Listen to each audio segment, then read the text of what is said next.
Hi, and welcome to Back to Faith. I know I'm behind. I've been very busy, and I know that's no excuse. I know that's there is really no excuse to forget God. And I didn't.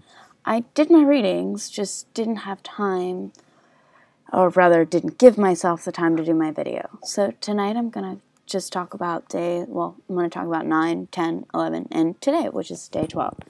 So day 9 is when God rejects Saul.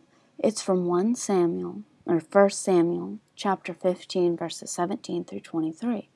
In these verses, Saul does what he thinks God has told him to do, but part of it was done wrong. God wants us to follow him wholly, without deviation from what we are told to do. We have to do as we are told, but remember each part and obey him and not just sacrifice objects. We have to sacrifice our time, which is the hardest thing to do, especially in today's world.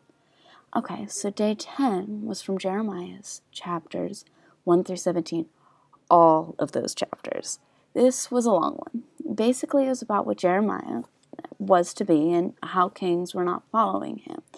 It was a lot, and I would have to say a lot to cover all of the chapters, so I'm just going to go on to day 11. Day 11 was Ezekiel chapter 20, verses 5 through 27. These verses are about how God helped the Israelites escape, and they turned from him, and how their children did the same, even with God talking to them.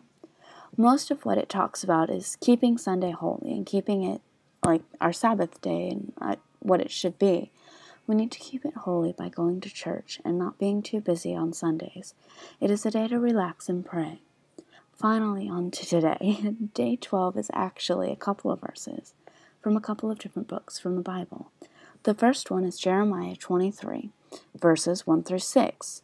These tell us that those who separate the church and the people within will be greatly punished, and God will bring them, being the people who've been separated, all back together. The second one is Isaiah chapter 9, verses 6 through 7. These two verses talk about Jesus and how he will be the one to bring us all together. And lastly, Zechariah chapter 9, verses 9 through 10. This one tells us that all will be well, that he will have our backs when we fight. All three are pretty straightforward and tell us to believe in God. That is all I have for today, for the past 4 days. So I hope you stay on the lookout for day 13 tomorrow, and I will post it tomorrow.